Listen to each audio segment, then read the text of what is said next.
Snow howled through the shattered trees, swirling in erratic, violent gusts. The night pressed down, thick and unrelenting, its cold talons scraping against every exposed inch of skin. Garrick stumbled through the ice-crusted clearing, boots sinking with every step. His breath came in ragged puffs, the fabric of his military-issue jacket barely fending off the chill.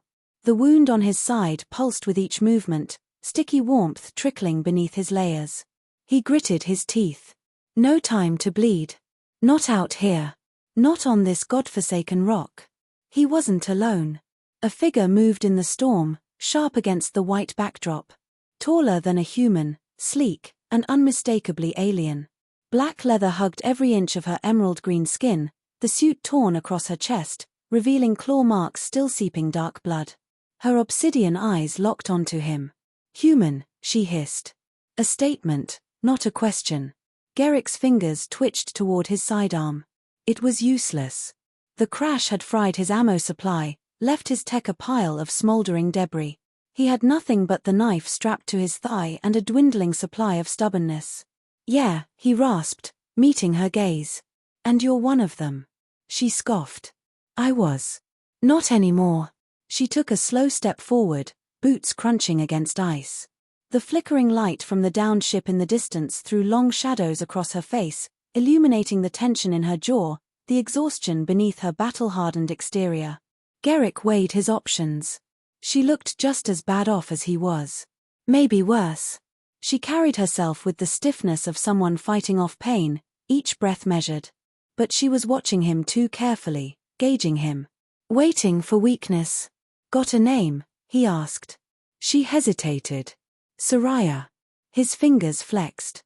The wind shrieked, and he clenched his jaw against the biting cold. "We can't stay out here. You know that." Soraya's gaze flickered toward the cabin barely visible through the storm. "That's your den. Found it on the way down. Shelter. Some supplies." He hesitated before adding, "No heat."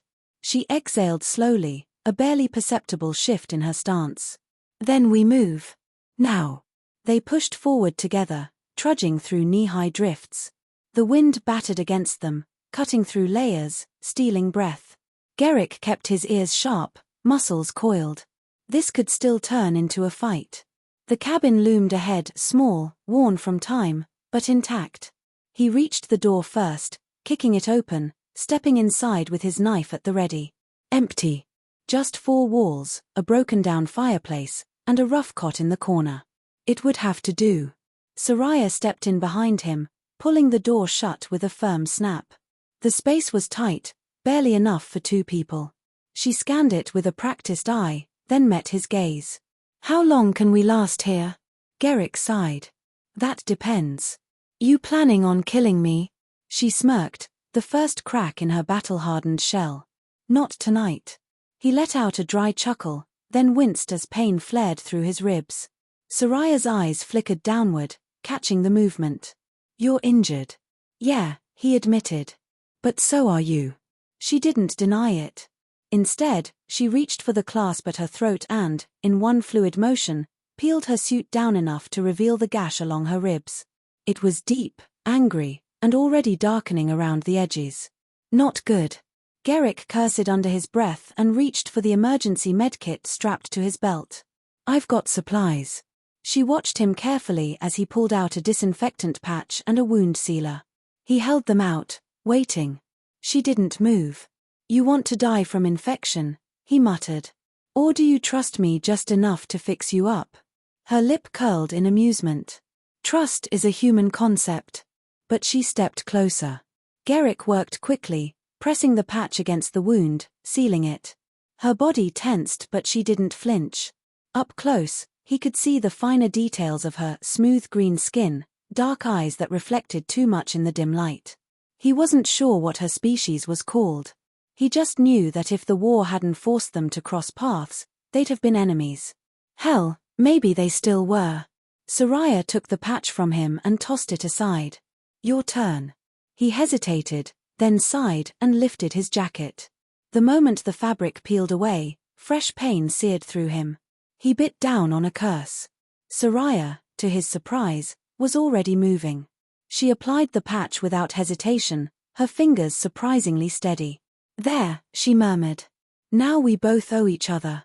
Garrick leaned his head back against the wall, breathing deep. "Guess that makes us even." Soraya studied him, then the small cot, then the empty space on the floor. A slow, reluctant sigh passed her lips. "It's too cold." He cracked an eye open. "Tell me something I don't know." She exhaled sharply. "We share body heat. Or we freeze." He blinked at her, the exhaustion, the pain, and the bitter irony of it all settling in. Of course. Of course the first night he spends with an alien woman, it's because they're about to die from hypothermia. She didn't wait for a reply. She just moved onto the cot, motioning him closer.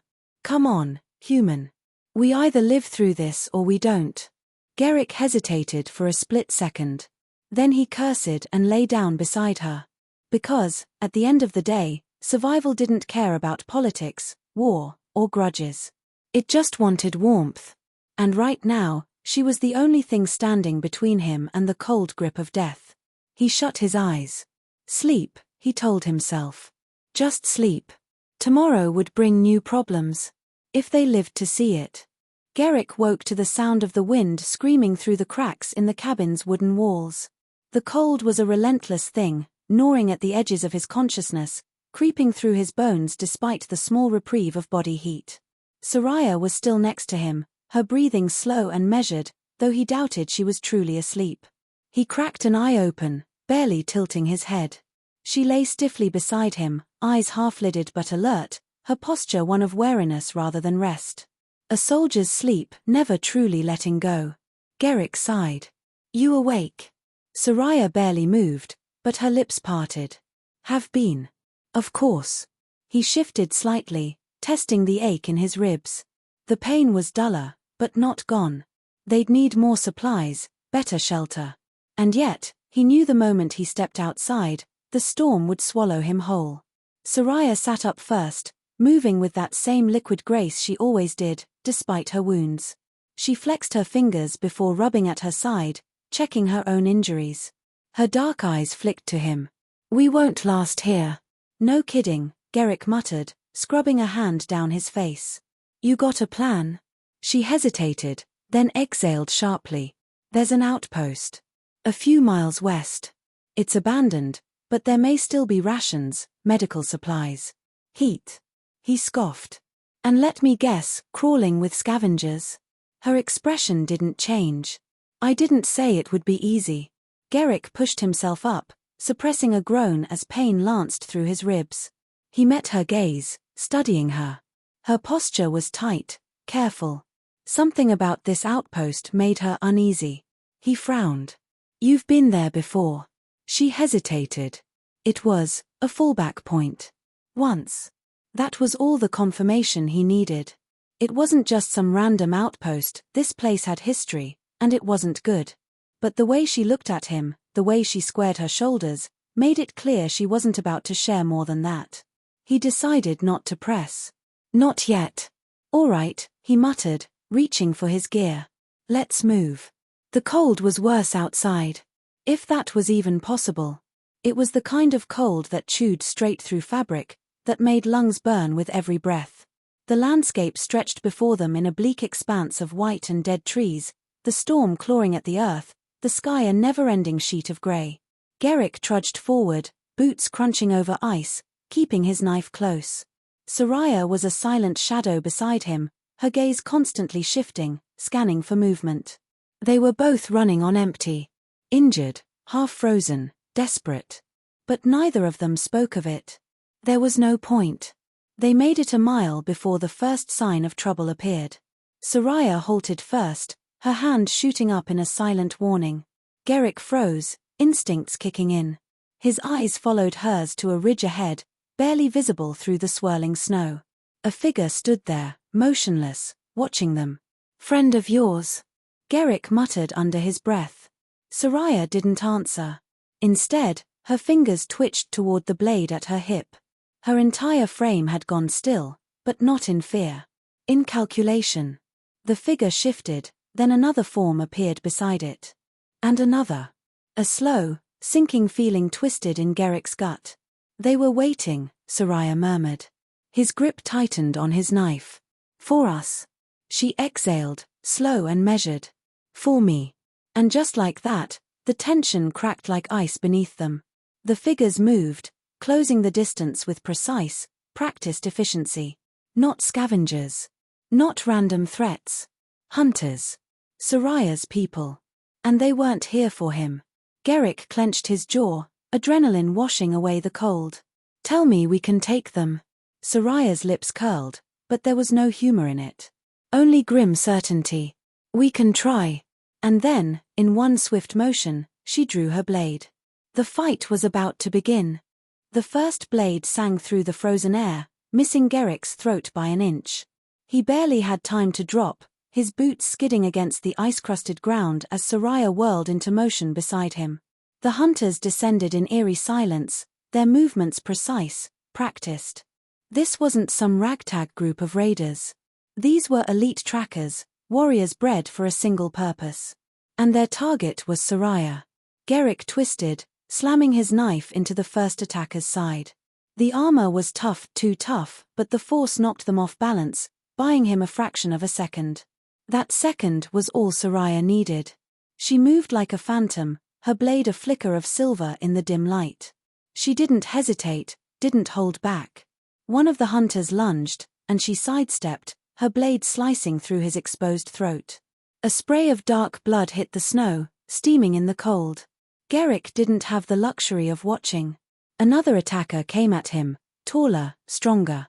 He barely dodged the first strike, his ribs screaming in protest. His boots hit unstable ground, sending him sprawling. The hunter loomed over him, dagger raised. A gunshot cracked the night apart. The hunter jerked, his body stiffening before crumpling sideways. Garrick sucked in a breath, twisting to see Soraya standing there, her stolen pistol still aimed. That's one way to do it, he muttered, pushing himself upright. She didn't respond. Her focus remained on the ridge where more figures loomed. Too many. Even if they killed the first wave, more were coming. This isn't a fight we win, Garrick said, scanning for an escape. Soraya clenched her jaw, then jerked her head toward the trees. Move. They ran. The snow fought them, dragging at their legs, each step an eternity. Behind them, shouts rose, short, sharp orders in a language Garrick didn't understand but knew meant one thing: pursuit. Garrick's lungs burned, his ribs screaming with each impact. Soraya moved ahead of him, her long strides barely hindered despite her own injuries. Ahead, a frozen ravine sliced through the landscape. It was deep, steep, treacherous. No sane person would risk it. Soraya didn't slow. Soraya. She leapt. For a split second, she was airborne, arms outstretched, before she hit the opposite side, her fingers clawing into the ice. She scrambled up, twisting to look at him. No choice, she called.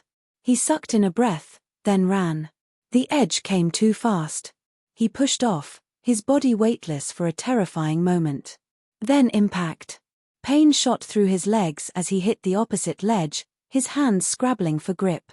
Soraya's hand shot out, grabbing his wrist. She hauled him up, her strength belying her frame. The moment his boots hit solid ground, they kept running. Behind them, the hunters halted at the edge of the ravine. Garrick risked a glance back. They weren't following. Soraya exhaled. They won't risk it. Garrick bent over, hands on his knees, trying to catch his breath. Lucky us. But Soraya's expression remained grim. Not for long. They'll find another way around. Garrick straightened. Then we keep moving. She nodded once. No more words. Just action. Together, they vanished into the frozen night, knowing the hunt was far from over. The storm had finally passed. Garrick and Soraya crouched at the edge of a ridge, overlooking the vast, snow-covered valley below. The outpost was in sight, a crumbling structure of metal and stone, half buried beneath layers of ice. It wasn't much, but it was shelter. And it meant survival. Soraya exhaled, her breath curling in the frigid air. They'll find us again, she murmured. Sooner or later. Garrick nodded. He knew she was right. Her people, her former people, wouldn't stop hunting her. Not until she was either captured or dead. And yet, there was something different in her tone. A resolve, a finality. "They're not just after me," she said, turning to him. "You're a liability now, too." He gave a wry smile. "Yeah, I got that impression when they started trying to kill me." Soraya shook her head. "I won't let them take you." Garrick watched her for a moment, seeing something deeper in her gaze. She was exhausted. Wounded. But she had no intention of running anymore. He understood. He felt it, too. "This has to end," he said quietly. "We can't keep running forever." She nodded. "Then we make a stand." The words hung between them, heavy with meaning. Garrick glanced at the outpost again, scanning for anything they could use. "It's defensible. Limited entry points. If we plan it right, we could hold them off." Soraya's lips curled into the barest hint of a smirk. "You sound like a soldier." He shrugged. "Old habits." They moved quickly, gathering supplies, fortifying their position. Garrick set up traps along the entryways, using what little tech still functioned. Soraya checked their weapons, her movements practiced and deliberate. She was more than a fighter, she was a survivor. The wait was agonizing. Hours stretched into eternity. Then, finally, the hunters came. They moved like shadows, slipping through the snow with deadly precision. But this time, Garrick and Soraya were ready. The first trap detonated, sending a shockwave through the icy ground. The second sent a hunter sprawling, his weapon skidding away. Then the real fight began. Garrick fought with everything he had, his knife flashing in the dim light, his muscles burning with effort. Soraya was a force of nature, her blade a blur, her strikes merciless. They moved as one, covering each other, holding the line. And then, silence. The last hunter fell, his body still against the snow. The others had retreated, realizing they had underestimated their prey. Soraya stood over the fallen, her chest rising and falling with exertion. Garrick wiped blood from his face, exhaling slowly. "It's over," he muttered. She looked at him, her gaze unreadable. For now. They both knew it was never truly over. But they had won this battle, and for the first time in a long time, they had a choice. Soraya turned to him, something softer in her expression. "You could leave. Find your own path." He studied her for a long moment before shaking his head. "I think I already have." She smiled then, small, but real. As dawn broke over the frozen wasteland, Garrick and Soraya stood together, side by side. Not just survivors. Not just fugitives. But something more. They had found strength in each other. And in that strength, they had found freedom. Moral in the face of adversity, true strength is not just in survival, but in standing together. Even among enemies, trust can be forged, and in that trust, we find the power to defy fate itself.